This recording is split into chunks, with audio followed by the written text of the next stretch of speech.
Hey there everybody, this is Mike Jones from the Connection Games and Comics with my round 3 from Friday Night Magic on June the 14th. My round 3 opponent is Danny. Always fun to play against Danny. Should be a good match. I am 0-2 going into this match. I believe Danny is 1-1. He played against my son in an earlier round and beat him and got his bombs out. So I'm expecting to see Desecration Demon and Marco Vosk in this matchup. Anyway, get an opening hand. Danny leads off. He won the dice roll. I got some lands there, so I'm doing alright. I got a Drudge Beetle in hand. He leads off with Basilic Screecher. It's a good card. I have to draw Totally Lost there. That's not going to be useful for a while. And drop a Drudge Beetle. So I've pre-sideboarded against this match. We're in the loser's bracket. These games don't mean anything, so I'm just going to try it out with the Double Skyline Predator. And I think I took out the Mizium Skin and one other card. I can't remember what I took out, but so it makes my curve a little bit steeper. Anyway, so he gets in with the Screecher. He's not going to block my Drudge Beetle with it anyway. And he's got 2 lands there, a swamp and an island. So I'm going to get in with the Drudge Beetle there and draw my Elusive Krasis. That's a pretty sweet draw. Seeing as I have Vorl in hand, so I drop the Elusive Krasis. Next turn I drop Vorl, evolve him, and I can start doubling tokens on that guy pretty quickly. He's going to grow exponentially. Now he's probably still not blocking with the Screecher, so he's going to get in for one more. Puts me down to 18. I'm going to untap. And I draw a Dryad Militant, and I have the lands in hand to make this work.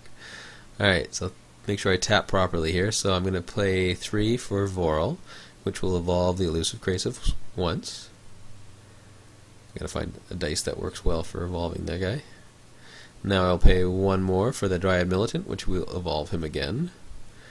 And now he can get in, so I'll swing with both my guys, then I'll do 4 damage, putting him to 14. And I've got Vorl on the board, and that's going to make him a 4-8 next turn. Seems pretty good. And I've got Mind Static back up in hand, and Totally Lost in case he gets something I can't deal with. So anyway, he drops the Duskmantle Guildmage there.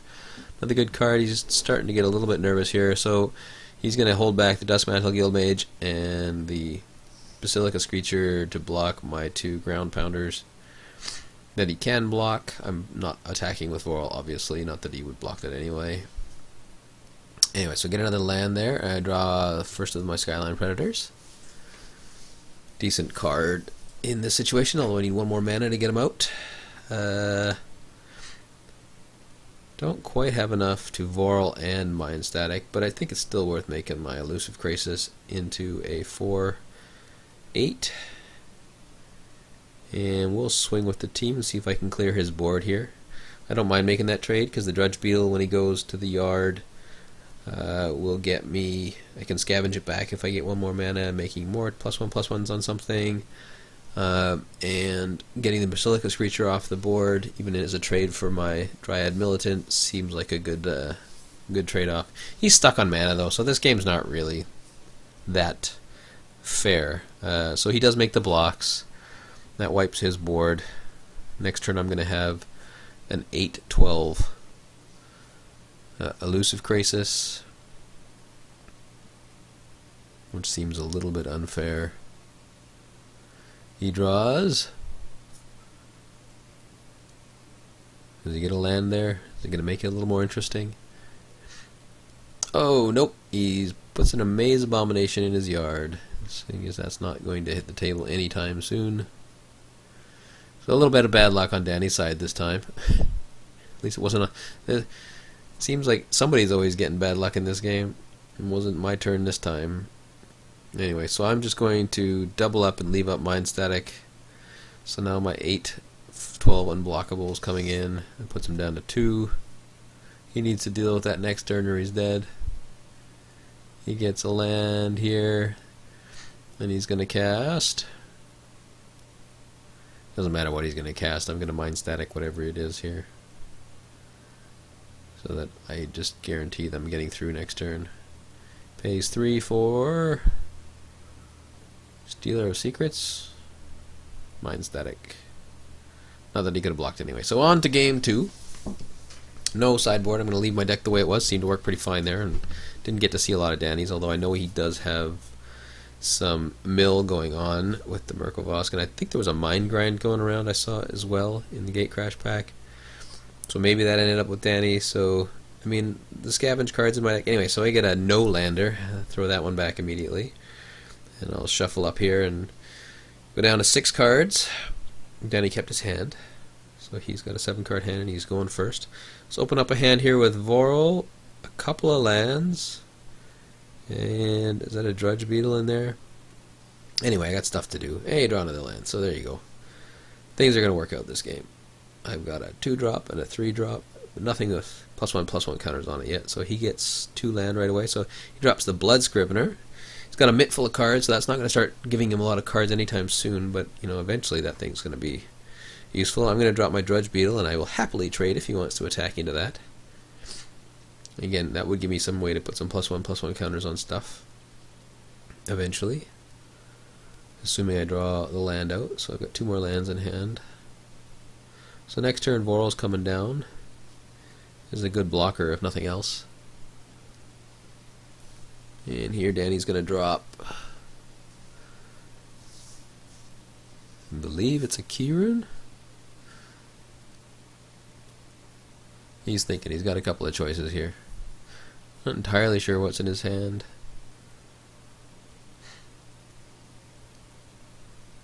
Nope, it's Death Cult Rogue. Death Cult Rogue is going to start getting some damage through because I don't have any rogues in my deck. Maybe the Metropolis Sprite if I can find it. I don't know if that's in this deck or not. I can't remember now. It's been so long. I'm recording this a full week after I actually did the draft. So here comes Vorl down. I will attack into that. I'm not blocking the Death Cult Rogue anyway, and I'll gladly trade with either of those guys if you'd like to. So I'll put him down to 18. Pass the turn back.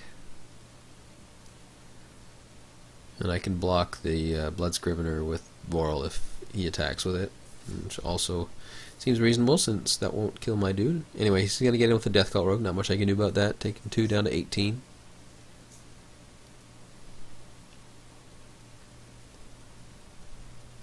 And then he's going to play... Here comes the key rune. It's the Dimir key rune, the 2/2 unblockable one. When you pay a blue and a black. So now he's going to have 4 unblockable if he activates the key rune. No, he's still thinking. Yeah, there it comes. Alright, so we untap. Again, I seem to be having problems getting a split of mana. I get 1 green and a bunch of blue for some reason, even though the mana base is actually straight down the middle, I think. I've got 1 Simic Guildgate and 8 of each, but oh well.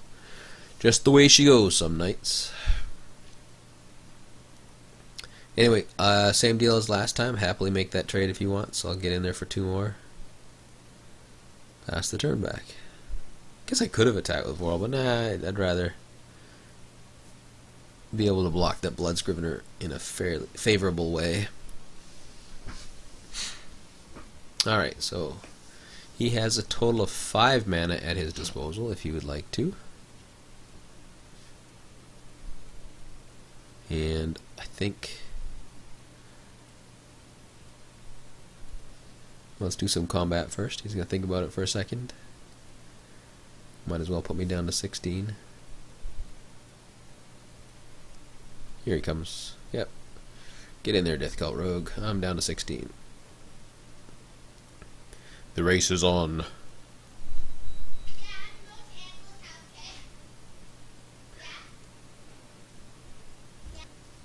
Alright, so then he's played a Screecher and a Sewer Shambler there, I think.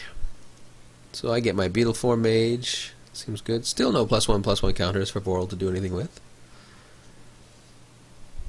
And I've got 1 mana away from getting those double Skyline Predator in my hand down. That should make for some surprises. Anyway, I'm not going to attack this time. I don't want to put the Sewer Shambler into his yard and allow him to scavenge that onto the Death Cult Rogue. And that would be doing 4 damage a turn, and I start losing that race pretty quickly. I don't have the mana right now to activate Beetle Form Mage, which he notices. So he will send in the 2/2 and the 1/2 flyer. holding back the Blood Scrivener and the Sewer Shambler. I probably would have been getting in with that Sewer Shambler if I was him, although I guess he's got the same problem on his side. He doesn't want me to have my Dredge Beetle in the graveyard. Mutant's Prey, not so useful right now. He's put his key rune up on the front line there and giving me the indication that yes, he will activate it. I just passed the turn back. That should have been a huge warning bell for him. Anyway, end of my turn, he's going to Inspiration himself. He's got one card left in hand. Now he'll have two more, plus the one he's going to draw for his turn. He untaps. I've got Skyline Predator mana up, so if he wants to get in there... I mean, he shouldn't attack with the Screecher anyway, I don't think, because I have a 4/4 flyer with the Beautiful Mage on the table. So, maybe he didn't see that. Regardless, I'm going to have a pretty good block here if the Screecher comes in.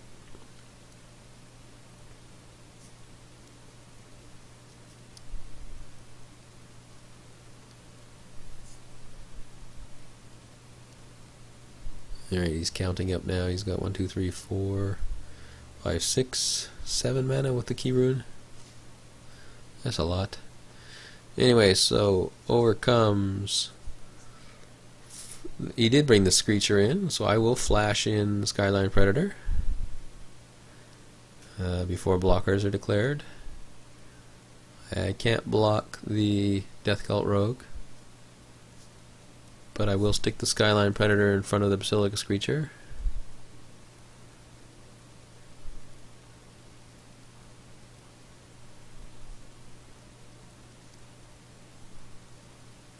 And take my 2.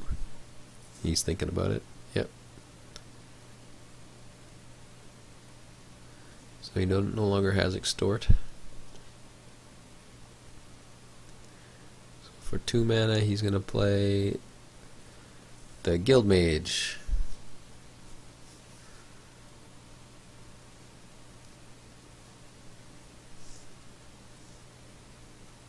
And say go. So on my turn I draw a forest. That's useful. Now I can activate Beautiful Mage and cast something else. But not a 6-drop, which is the other card in my hand. So I mean I can... He's got no flyers. I can get in with the Beautiful Mage and the Skyline Predator, but I'm lower on life than he is, so I don't want to give him the huge opportunities. So I'll just get in there with my 3/4. Next turn I'll have another 3/4 on the board, depending what he does here. Now here I think this was a risk, and it paid off for me, not for him. So he's going to use the Duskmantle Guildmage ability to mill me for 2. And we put in a Mind Eye Drake and the Karazda Monitor, which has Scavenge for 7. And look at that, I have 7 mana on the board. And a Mutant's Prey in my hand. So, pass the turn back to him.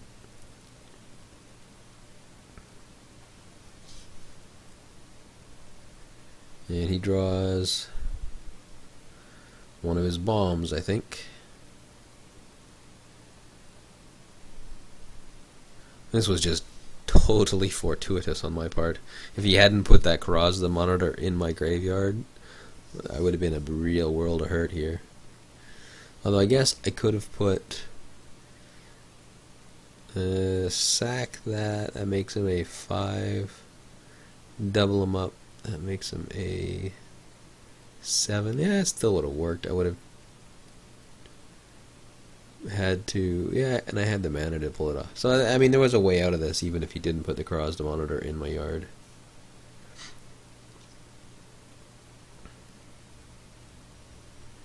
But the Karazda Monitor is going to put 3 tokens on my Skyline Predator. Anyway, which is going to make him a 6/7. Anyway, so he activates his key rune and gets in with the Guildmate or the Death Cult Rogue and the key rune for 4 unblockable. That puts me down to 7. And then he casts... Dun dun dun.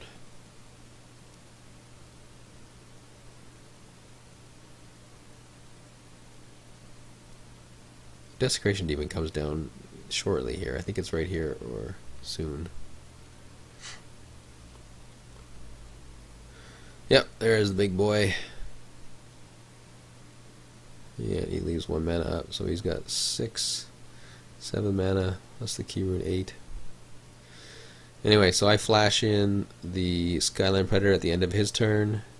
I draw another forest. Oh, that's ideal. Look at this. So 4, 7, I'll scavenge the monitor onto one of my Skyline Predators, making him a 6, 6, 7, and then Mutant's Prey, my 6, 7 versus his 6, 6. Taking rid of the Desecration Demon before combat.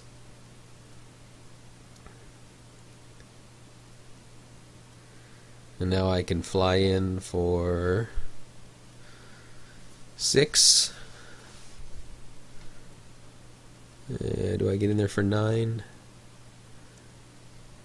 Let's just check the blocks out here. If he attacks back, I'm at 7. I don't want to die. I should have probably thought about some more removal, so I put the Beetleform Mage in front of something, Scrivener, and the. So I have decent trades or blocks for the creatures that I can block. He's got 4 unblockable, and if he has a way of giving it +3/+3, then that's going to be game. Anyway, so I swing back. I swing here for. No, he came at the end of your turn, Danny. That's why he's legal to attack. So 3, 6, 9 damage. That's going to put him down to 4. I have lethal in the air next turn, unless he has a flyer here. So he untaps. And unfortunately, my camera runs out of time before we finish this next turn. But he's looking at his cards 6 ways from Sunday. So he's got the Guild Mage, the Death Cult Rogue, the Dimir Key Rune. He can play a land here so that he'll have 1, 2, 3, 4, 5, 6, 7, 8 land. So he can mill me twice, but that's not going to get me there. He can activate the whenever a card goes to the yard, deal 1 damage to target opponent ability on the Guild Mage, and swing with his team, in which case and then activate the Key Rune. I think any way we looked at it, the amount of damage he would get through is 6, because he can't kill enough of my dudes to send them to my yard. You can't mill me for enough to send them to yard and to do the 3 points. He can do 2 more points of damage, but he can't get that 3rd point through to kill me on this turn. So anyway, thanks for the games, Danny. I'm going to let the video play out here. It goes on for a little while we figure out if he played a land yet on this turn or not, which he did not. So he's going to play one from his hand, and he's going to go through all the permutations of things that would maybe allow him to get the damage through, but nothing's going to work. If you see a way that he could have gotten 7 points of damage through here with the board, so he's got Sewer Shambler, Blood Scrivener, Duskmantle Guildmage, Death Cult Rogue, Dimir Key Rune. In his hand he's got a land and one other thing. I don't think he has anything that he can play and attack with, nothing with haste, and he has no removal as far as I can tell. I mean, if he has Launch Party in hand, that pretty much does it, I think, because he plays a land, launch parties, I lose 2 life, then he's got 3 mana left, so he could attack for 4 still. No, he's still, oh, yeah, no, because he loses a creature too, so there's just no way to get that last bit of damage through. Anyway, it was a good game, I think, or a better game at least than the first game. At least he didn't get totally mana hooped this time. And I end up taking round 3, so it looks like this build of my deck was slightly better than what I originally had come up with. Anyway, I hope you like watching the videos. If you do, please like and subscribe to them, and I will try to get them posted faster. I tend to go a little bit slower when I do poorly in the draft. It's not so much fun watching yourself lose, but I think I played better this round at least. Anyway, see you next time. Bye.